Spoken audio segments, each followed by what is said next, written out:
बिस्मिल्लाहिर्रहमानिर्रहीम। अज़ीज़ तलबा व तालिबात, मांग की लचक ये तीसरा यूनिट चल रहा है हमारा। तीसरे यूनिट का दूसरा हिस्सा मांग की लचक। आज हम देखने वाले हैं मांग की कीमत लचक की पैमाइश के तरीके। इससे मुराद कीमत वाली लचक की पैमाइश के तरीके। लचक से मुराद कम ज़्यादा होना। मांग कम ज़्यादा होती है। अब ये जो मांग कम ज़्यादा होती है तो इसको कैसे गिनेंगे? मांग पर असर डालने वाला सबसे बड़ा अवामिल कीमत है। इसलिए यहाँ पर जो इम्पोर्टेंट मेथड है, मांग की कीमत लचक, कीमत वाली लचक, मतलब मांग पर क्या असर डालता है? सबसे ज़्यादा कीमत। तो कीमत वाली लचक जो है, मांग की जो किस्में थी, कीमत लचक की किस्में, उसमें एक अहम किस्म थी तीसरी, जिसका नाम था मांग की कीमत वाली लचक। तो इसी मांग की कीमत वाली लचक यानी कीमत लचक के पैमाइश के तरीके, उसको गिनने के मुख्तलिफ तरीके। आइए उसके मुख्तलिफ तरीक़ों को हम एक एक करके देखते हैं, समझने की कोशिश करते हैं। इसका पहला तरीका है तनासुब तरीका, या जिसे कहेंगे फ़ीसद तरीका, परसेंट रेशियो और परसेंटेज मेथड। अब इस तरीके को, तनासुब या फ़ीसद तरीके को, डॉक्टर मार्शल ने उसको अपना योगदान दिया है, उसकी तरक्की की है या उसने पेश किया है। इस तरीके में मांग में फ़ीसद तब्दीली को कीमत में फ़ीसद तब्दीली से तकसीम देना, मतलब उसको बाँट देना। जैसे आसान तरीके से यूँ कह सकते हैं कि मांग में फ़ीसद तब्दीली को कीमत में फ़ीसद तब्दीली से तकसीम देने पर तनासुब हासिल हो जाता है। अब इसको हम एक ज़ाब्ते से समझ सकते हैं, जिसमें लिखा है कि मांग की लचक बराबर मांग में फ़ीसद तब्दीली, कितने फ़ीसद मांग में तब्दीली है उसको कीमत में फ़ीसद तब्दीली से तकसीम दे देंगे। मांग में कितने परसेंट चेंजेस आए उसको कीमत में कितने परसेंट चेंजेस आते हैं उससे हम तकसीम दे देंगे, तो हमें मांग की लचक हासिल हो जाएगी।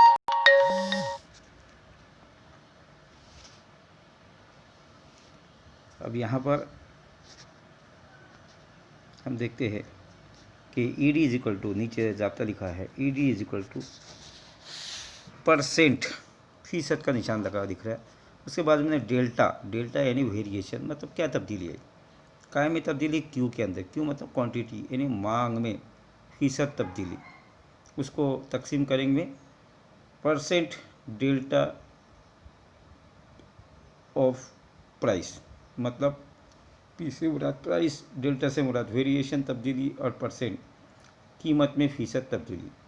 इससे मुराद है कि मांग में फ़ीसद तब्दीली को कीमत में फ़ीसद तब्दीली से अगर हम तकसीम कर देंगे तो हमें मांग की लचक तनासुब तरीके से हासिल हो जाएगी। इस तरीके से हमने इसको ज़ाब्ते के ज़रिए समझ लिया है। आइए इसी ज़ाब्ते को यहाँ पर इस पेज पर समझाया हुआ है कि E D is equal to, मतलब मांग की लचक बराबर डेल्टा क्यू, मतलब मांग में तब्दीली को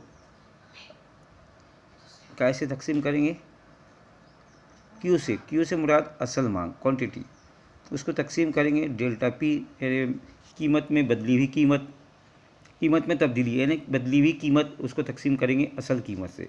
फिर वापस इसको दोहराते हैं कि डेल्टा क्यू मतलब असल मांग या असल क्वांटिटी, उसको बदली हुई क्वांटिटी, तब्दील शुदा क्वांटिटी को असल क्वांटिटी से तकसीम देंगे। फिर तकसीम का निशान है, डेल्टा पी से मुराद बदली हुई कीमत, उसको तकसीम देंगे कीमत से। उसको हम आगे लिया है कि E D is equal to delta Q upon Q multiply by P upon delta P, मतलब बदली हुई प्राइस। इसमें क्यू से मुराद असल मांग है क्यू से मुराद क्वांटिटी और यहाँ पर असल मांग है। डेल्टा क्यू से मुराद मांग में तब्दीली, जो तब्दील शुदा मांग कहलाएंगी, और पी से मुराद असल कीमत है, और डेल्टा पी से मुराद कीमत में तब्दीली, मतलब तब्दील शुदा कीमत। इस फिर नीचे मिसाल के ज़रिए इसको समझाया हुआ है। इसमें कॉलम दिए गए हैं। पहला कॉलम है कीमत का, जो रुपए में दी गई है, और दूसरा कॉलम है मांग का, जो किलोग्राम में दी हुई है। देखिए 20 रुपये कीमत पर मांग है 10, कीमत बढ़ गई, कीमत बढ़कर हो गई 25, 25 रुपये कीमत पर मांग हुई 9। यानी जैसी कीमत में इजाफा हुआ मांग घट कर 9 हो गई। तो यहाँ पर असल कीमत 20 है और फिर 25 है, और तब्दील शुदा असल कीमत 20 है और 20 रुपये कीमत पर मांग है 10। अब यहाँ पर कीमत बदल गई और बदली हुई कीमत है 25 और बदली हुई मांग है 9। तो इस तरीके से हम एक इस वो ऊपर वाला ज़ाब्ता ये फार्मूला इसमें लिखा हुआ है, और यहाँ पर हमने उसकी कीमतें लिखी है। तो पहले लिखा हुआ है कि असल कीमत P = 20। असल पहले कॉलम के अंदर हम देख रहे हैं कि जो कीमत है 20 रुपये है, 20 रुपये कीमत पर मांग है 10, तो असल कीमत 20 है और नीचे नई कीमत 25 है, मतलब कीमत बदल गई ना, इसलिए नई कीमत 25। इसी तरीके से असल मांग है 10, दूसरे कॉलम के अंदर 20 रुपये कीमत पर मांग थी 10, और फिर जैसी कीमत बढ़ी यानी 25 हुई, वैसी मांग में तब्दीली आई और मांग घटकर 9 होगी, इसलिए नई मांग हुई 9। और यहाँ पर फ़र्क देखिए, कीमत कितनी बढ़ी 5, इसलिए कीमत का फ़र्क हुआ 5, और कीमत के साथ साथ मांग में भी तब्दीली आई। मांग पहले थी 10, बाद में होगी 9, यानी मांग का फ़र्क हुआ 1। इस तरीके से कीमत का फ़र्क 5 और मांग का फ़र्क 1। इस तरह अब हम वो जो ऊपर का ज़ाब्ता हमने लिखा था उसमें कीमतें रखेंगे। ED = delta Q upon Q multiply by P upon delta P। अब डेल्टा Q से मुराद बदली हुई मांग, उसको तकसीम करेंगे असल मांग से, ज़रब असल कीमत, उसको तकसीम करेंगे बदली हुई कीमत से। यहाँ पर ED अब बदली हुई मांग कितनी है, फ़र्क कितना आया था हमारी मांग का 1, और असल मांग कितनी थी 10, इसलिए हमने नीचे 10 लिखा, ज़रब फिर वापस असल कीमत थी 20 रुपये और मांग में कितना फ़र्क आया 5 का, मतलब तफसील शुदा मांग 5। इस तरीके से अगर हम इसको ज़रब तकसीम करते हैं तो जवाब आता है 0.4, यानी ये जो है लचक इकाई से कम है। ED इज़ लेस देन 1, यानी मांग की लचक इकाई से कम है। इस तरीके से हम इसको समझ सकते हैं। आइए अब हम मांग की लचक की पैमाइश का दूसरा तरीका, यानी कुल खर्च तरीका, टोटल एक्सपेंडिचर मेथड का मुताला करेंगे। इस तरीके को भी डॉक्टर मार्शल ने डेवलप किया है, उसने उसको तरक्की दी है। दरअसल असल कीमत पर अशिया पर होने वाला खर्च और बदली हुई कीमत पर होने वाला खर्च, इनका मवाजना करके मांग की लचक की पैमाइश की जा सकती है। कुल खर्च से मुराद कीमत और मांग का ज़रब करना है। कुल खर्च से मुराद कुल खर्च और मांग, कीमत और मांग को ज़रब कर देंगे तो कुल खर्च हमें निकल जाएगा। इसके अंदर इस मामले के अंदर डॉक्टर मार्शल ने कुछ कंसेप्ट दिए हुए हैं, जो झैल के मुताबिक इसका एक ज़ाब्ता दिया, कुल खर्च बराबर कीमत ज़रब तलब करदा मिकदार या मांग, कीमत ज़रब मांग बराबर कुल खर्च। इस तरीके से ये इस ज़ाब्ते से लचक निकलेंगी। डॉक्टर मार्शल ने जो ज़ाब्ता दिया है इससे मुतालिक मार्शल ने दर्जल रवाबी ज़ाहिर की है, यानी एक कंसेप्ट दिए हुए है। तो इसमें उसने पहला ज़ाब्ता दिया है निस्बतन लचकदार मांग, मतलब इसमें मांग ज़्यादा लचकदार होती है। जब शय की कीमत में तब्दीली की वजह से कुल खर्च में इजाफा होता है तब मांग की लचक ज़्यादा होती है। जब शय की कीमत में तब्दीली की बिना पर कुल खर्च में इजाफा हो तो मांग की लचक एक से ज़्यादा होती है, मतलब लचक ज़्यादा होंगी। अब बे में देखिए, इकाई लचकदार मांग, मतलब मांग की लचक इकाई के बराबर, जब कीमत कम हो या ज़्यादा कुल खर्च में कोई तब्दीली ना आए, मतलब कीमत बदल गई तो भी खर्च में कोई तब्दीली नहीं आ रही ऐसी, या कुल खर्च मुस्तकिल रहे, एक जैसा खर्च रहे, तो मांग की लचक एक से मसावी रहती है। मतलब अगर मांग में तब्दीली भी आ गई लेकिन खर्चा उतना ही हो रहा तो मांग की लचक इकाई के बराबर कहलाएंगे। उसके बाद में जीव है निस्बतन गैर लचकदार मांग, मतलब ये कि निस्बतन गैर लचकदार मांग, इससे मुराद है जब शय की कीमत में तब्दीली की बिना पर कुल खर्च में कमी आती है, मतलब कीमत बदल जाती है लेकिन खर्च में कमी आती है तो मांग की लचक एक से कम होती है, मतलब मांग की लचक एक से कम होगी। इसको हम इस ज़ाब्ते के ज़रिए, ये जो एक शेड्यूल दिया गया है उस शेड्यूल के ज़रिए समझ सकते हैं।